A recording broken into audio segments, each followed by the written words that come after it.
Hai semuanya, ketemu lagi bareng Mihu di sini. Oh iya, kali ini Mihu akan membawakan alur cerita dari film Donghua yang berjudul Battle Through the Heaven. Mihu mengingatkan sekali lagi ya bahwa konten ini full spoiler. Mari siapkan cemilannya dan mari kita mulai alur ceritanya. Melanjutkan dari kisah sebelumnya. Sementara itu Sin berganti di tempat tubuh utama Xiaoyan. Pada saat ini Bahtera Tabut yang ditumpanginya dan sang ratu akhirnya memasuki kawasan ujung utara. Sejauh mata memandang hanya ada badai kampan yang bergulat. Kita telah mencapai ujung utara. Meskipun bahan dan struktur Bahtera ini telah meningkat pesat dibandingkan Bahtera Tabut asli. Jika menghadapi badai kampan raksasa atau sesuatu yang lebih kuat, Bahtera ini mungkin tidak dapat mendukungnya. Ucap sang ratu memandangi laut kampan yang bergejolak di sekitarnya. Dan dapat dengan jelas merasakan bahwa kampan di sini sangat tidak stabil. Bahtera Tabut terus berlayar ke dalamnya. Pada saat ini Bahtera Tabut terus berlayar ke dalamnya. Dalam waktu singkat, sejumlah besar gurita void yang aktif di badai kampan mulai muncul. Mereka bergegas menuju Bahtera Tabut dengan gila-gilaan. Kabar baiknya adalah Bahtera Tabut telah didesain ulang dan telah diperkuat di semua aspek. Namun meskipun gurita void ini tidak dapat menembus pertahanan Bahtera Tabut, mereka akan mempengaruhi kecepatan dan arah Bahtera sampai batas tertentu. Tentu saja, dengan kehadiran sang ratu di sini Xiaoyan tidak perlu khawatir. Dia bisa merasakan aura kuat yang terpancar darinya. Gurita void yang merangkak di seluruh Bahtera Tabut tiba-tiba menghilang begitu saja. Sejak saat itu tidak ada lagi gurita void yang terlihat. Dalam badai kampan ini, Bahtera Tabut tidak bisa stabil. Ia bergoyang ke atas dan ke bawah seperti perahu tunggal yang terombang-ambing oleh ombak besar dan sepertinya bisa dihancurkan kapan saja. Ketika Xiaoyan datang ke sini untuk pertama kalinya, dia tidak beruntung dan kebetulan menghadapi badai super. Ketika Xiaoyan datang ke sini untuk pertama kalinya, dia tidak beruntung dan kebetulan menghadapi badai super. Jika saat itu dia tidak bertemu Chang Yuhua untuk memberikannya tumpangan, mungkin konsekuensinya akan menjadi bencana. Singkatnya, setelah beberapa saat bergerak maju, pemandangan di depannya adalah semburan guntur hitam yang menderu.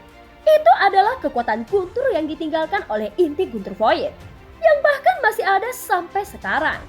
Terlihat bahwa itu selalu menjadi sumber langit dan bumi, dan energi yang tersisa masih sangat mengerikan. Kita tiba di alam bintang patah. Seperti yang dikatakan seorang teman lama, seseorang hanya bisa mencapai kedalaman ujung utara melalui alam bintang patah. Dengan cara ini masih menjadi masalah untuk menentukan lokasi pastinya. Ucap Xiaoyan sedikit mengerinyit. Saat ini dia masih menggunakan avatar Zuci untuk berbicara dengan sang ratu. Dan tubuh utamanya selalu dalam keadaan tertutup di kabin Bahtera. Berkelilinglah beberapa kali. Orang itu seharusnya masih ada di sini. Ucap Xiaoyan. Berbicara secara logis setelah memasuki ujung utara ini, Chang Yuhua akan dapat menemukan keberadaannya. Lagi pula, hanya Chang Yuhua dan kelompoknya yang bisa berkeliaran di tempat seperti ini. Tetapi setelah datang di alam bintang patah, Xiaoyan belum pernah melihat Bahtera Chang Yuhua. Secara singkat, sang ratu sudah berkeliling di sekitar beberapa kali, tetapi tetap tidak menemukan apapun. Jika mereka masih ada, Chang Yuhua seharusnya bisa mengenali Bahtera Tabut. Mungkinkah dia sudah pergi? Tidak ada aura lain di sini. Meskipun ujung utara sangat luas, jalur utamanya adalah daerah sekitarnya. Chang Yuhua biasanya berkeliaran di sekitar area ini untuk mencari harta yang tersapu badai. Sepertinya kita hanya bisa menjelajah sendiri. Ayo pergi ke alam bintang patah. Ucap Xiaoyan hanya bisa pasrah. Jadi kelihatannya perjalanan ini tidak akan semulus yang ia bayangkan. Tanpa kemampuan keterampilan dari Chang Yuhua untuk mengendalikan Bahtera di tengah badai, jika nanti menghadapi badai super itu akan menjadi hal yang sangat berbahaya. Tetapi sang ratu tidak mengganggu keputusan apapun yang dibuat oleh Xiaoyan. Pada saat ini, Bahtera pun memasuki alam bintang patah seperti yang diperintahkan. Ada banyak alam yang rusak di sini. Juga ada banyak ruang yang terfragmentasi. Itu seperti cermin patah yang tidak terhitung jumlahnya. Memantulkan gambar yang berbeda. Hanya saja ini adalah alam atau planet yang pernah benar-benar ada. Xiaoyan tidak segera masuk ke dalam. Arah saat ini tidak diketahui. Dan bukan gayanya untuk pergi dengan tergesa-gesa. Karena Chang Yuhua menghilang, kemungkinan besar dia sudah pergi dari sini. Dan kemungkinan kedua adalah sesuatu pasti telah terjadi. Pada saat ini Xiaoyan datang ke ruang yang hancur di mana inti Guntur Void sebelumnya berada. Di sini dia melihat sebuah meteoroid mengambang dengan cahaya yang redup. Segera sosoknya bergerak dan dia mendarat di atas meteoroid tersebut. Kemudian Xiaoyan menundukkan kepalanya melihat permukaan meteoroid yang agak datar. Ada beberapa pola rune misterius di atasnya. Kemudian Xiaoyan perlahan naik sampai dia bisa melihat seluruh gambar meteoroid itu. Segera dia mengeluarkan gulungan dan menggambar pola rune misterius yang dia lihat. Pola rune ini sepertinya menggambarkan sebuah jurang, bukan sesuatu yang terbentuk secara alami, melainkan seperti tulisan dari tangan seseorang dan ada beberapa aturan yang bisa dilihat sekilas. Setelah Xiaoyan merekamnya di gulungan, sosoknya mendarat kembali ke meteoroid tersebut. Dia mengangkat satu kakinya ke atas lalu dengan keras meledakkan meteoroid. Segera meteoroid itu hancur berkeping-keping. Ada selip batu giok yang tergelintir di dalamnya. Xiaoyan mengulurkan telapak tangannya menangkap selip batu giok tersebut. Dan tidak ada informasi yang khusus. Selip batu giok ini hanya ada kata Chang yang tertulis di tengahnya. Apakah ini ditinggalkan oleh Chang Yuhua? Meteor ini ada di luar ruang tempat inti Guntur Void berada. Mungkinkah dia sengaja meninggalkannya untukku? Ucap Xiaoyan melihat selip batu giok di tangannya.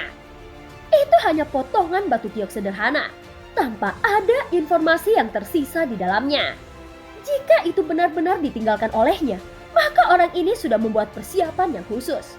Dia meninggalkan selip batu giok ini di meteoroid. Penampakan meteoroidnya juga sangat aneh, yang mana menunjukkan arah panah ke tempat itu.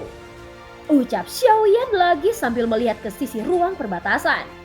Pada saat ini Xiaoyan kembali ke Bahtera Tabut. Dia memberitahu Ratu apa yang dia pikirkan dan mengeluarkan gulungan yang menggambar rune misterius pada meteoroid. Ini seharusnya menjadi peta jalan. Ucap Ratu memiringkan kepalanya sedikit melihat gulungan yang ditunjukkan oleh Xiaoyan. Mungkinkah dia masuk ke sana? Ucap Xiaoyan bertanya-tanya dengan curiga. Dengan kekuatan Chang Yuhua, dia bahkan tidak berani mendekati tempat inti Guntur saat itu. Jadi bagaimana bisa dia pergi di kedalaman ujung utara? Atau mungkin dia sudah meninggalkan wilayah utara ini karena dia meninggalkan janji di awal. Mungkin karena itulah dia meninggalkan petunjuk ini untuk membimbingnya. Xiaoyan berpikir, tidak mungkin meninggalkan petunjuk ini jika itu adalah janji sederhana. Pasti ada sesuatu yang di dalamnya yang sangat diminati oleh Chang Yuhua. Atau Chang Yuhua memiliki obsesi di dalamnya. Semuanya masih tidak diketahui. Tapi sekarang itu juga memberikan petunjuk. Dan membuat Xiaoyan tidak perlu mencari-cari seperti ayam tanpa kepala. Selanjutnya adalah dia hanya perlu mengikuti arahan yang diberikan oleh Chang Yuhua. Namun pada saat ini tubuh utama Xiaoyan yang retret di kabin Bahtera perlahan membuka matanya. Cahaya biru di tangannya berkedip-kedip, yang menunjukkan bahwa alam dewa kekacauan menyelenggarakan pertemuan. Apakah itu panggilan lagi? Ucap Xiaoyan sedikit mengerinyet. Saat ini dia memasuki kedalaman ujung utara dan tidak dapat dihindari bahwa sesuatu akan terjadi. Namun hal baiknya ada Ratu di sisinya. Juga ada avatar Zuci yang kekuatannya cukup kuat. Jadi seharusnya tidak ada masalah besar bagi tubuh utama Xiaoyan memasuki alam dewa kekacauan. Pertemuan di alam dewa kekacauan sangat misterius. Dan Xiaoyan mendapatkan banyak informasi dari dunia luar melalui ingatannya. Baginya yang membutuhkan banyak informasi saat ini, harus berusaha sebaik mungkin untuk tidak melewatkan pertemuan seperti itu. Selain itu, pil obat yang disempurnakan untuk Yulan nomor 3 sudah disiapkan. Hanya saja permintaan Yulan nomor 1 yang belum Xiaoyan lakukan, karena dia belum bertemu Longyan. Jadi dia tidak tahu apakah Yulan nomor 1 akan marah karenanya. Tetapi Xiaoyan mengingatnya kembali bahwa Yulan nomor 1 tidak memberikan batas waktunya. Jadi hal ini seharusnya tidak semestinya dipermasalahkan. Setelah berpikir sejenak, kehendak jiwa Xiaoyan akhirnya tenggelam ke dalam batu giok. Ini adalah ketiga kalinya dia memasuki alam dewa kekacauan. Dan secara bertahap menjadi terbiasa tanpa ada rasa sakit seperti sebelumnya. Setelah silau singkat, pemandangan di sekitarnya berangsur-angsur menjadi lebih jelas. Kehendak jiwanya datang ke alam dewa kekacauan. Sebuah platform batu dengan 9 karakter muncul di bawah kakinya. Xiaoyan perlahan menoleh hanya untuk menyadari bahwa dia bukanlah yang terakhir datang. Namun untuk platform kosong, cahaya biru segera muncul setelahnya dan satu demi satu sosok biru muncul di platform batu masing-masing. Semuanya sudah ada di sini. Mari kita mulai. Merupakan kepentingan semua orang untuk bertemu skala berkala dan berbagi informasi. Ucap Yulan nomor 1 masih yang pertama berbicara. Kekacauan di dunia telah meningkat. Kalian semua harus lebih berhati-hati di dunia tempat kalian berada. Ucap Yulan nomor 2 berkata dengan nada tidak berdaya dalam suaranya. Tanpa kecuali 9 dunia utama saat ini sedang dalam krisis. Itu berarti bahwa dunia utama dapat dihancurkan dan dilahirkan kembali. Atau ada kekuatan kuat yang ingin menggulingkan situasi saat ini. Krisis ini tidak disebabkan oleh satu dunia.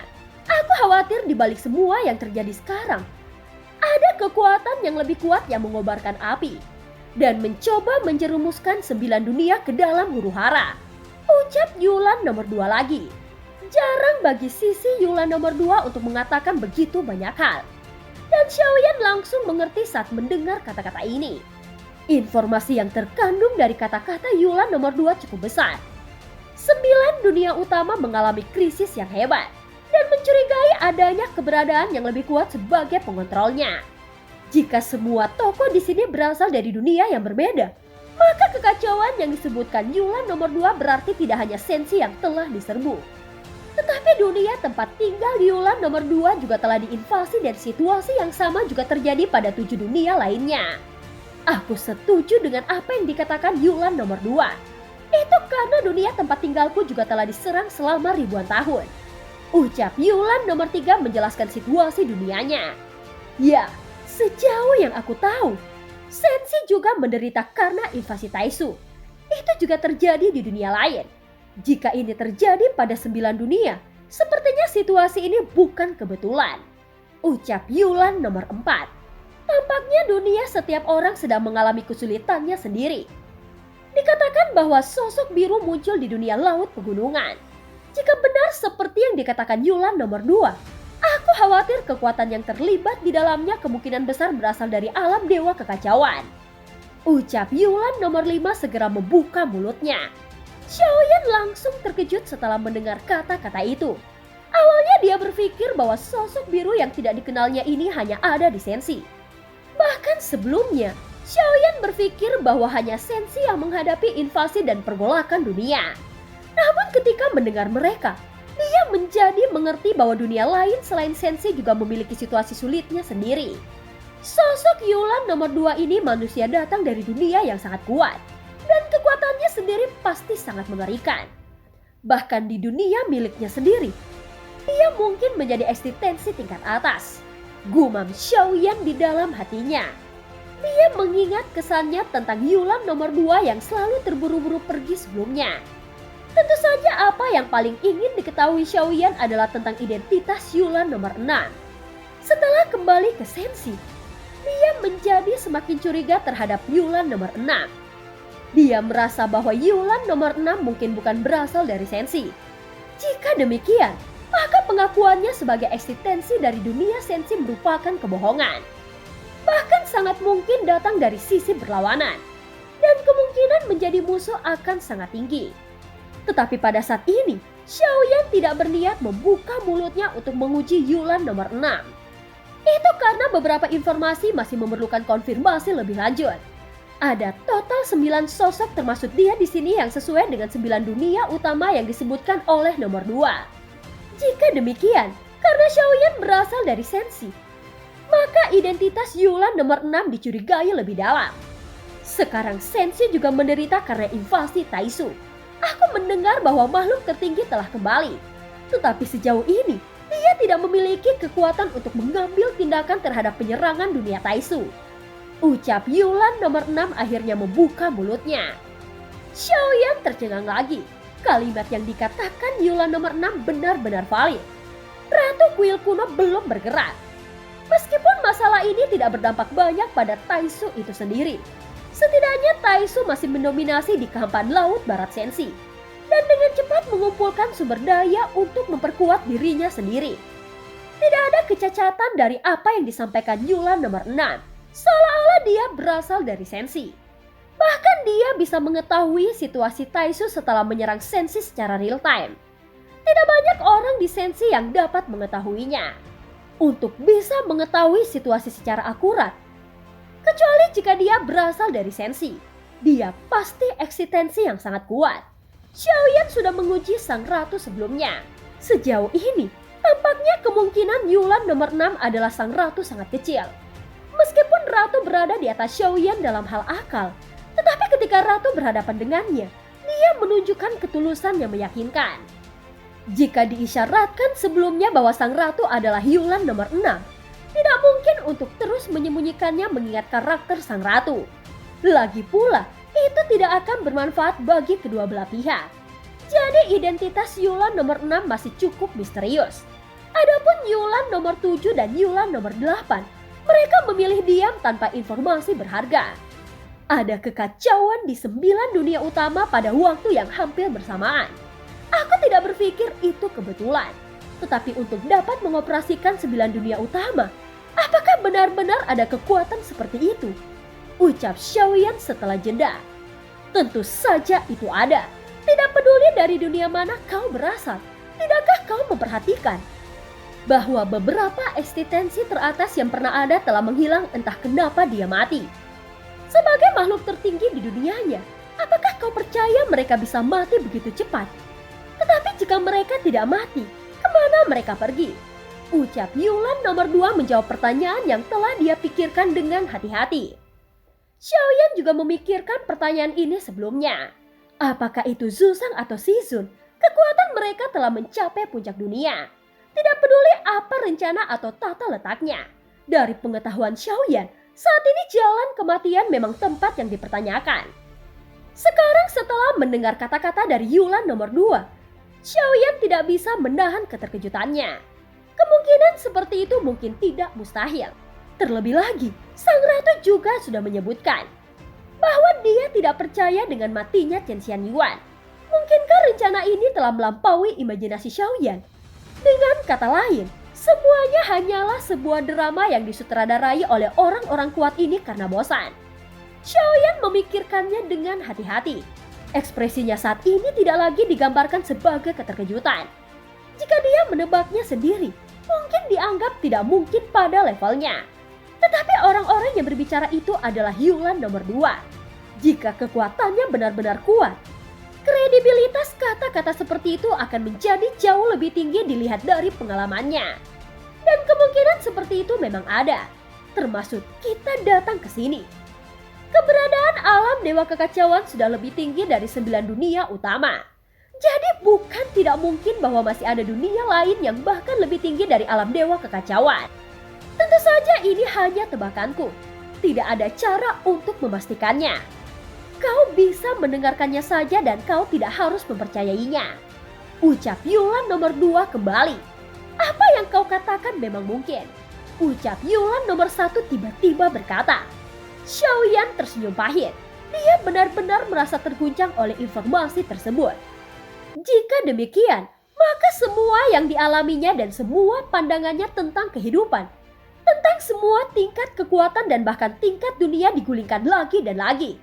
Perasaan ini bahkan membuatnya meragukan keaslian seluruh dunia. Zuzang adalah makhluk tertinggi di dunia Sensi.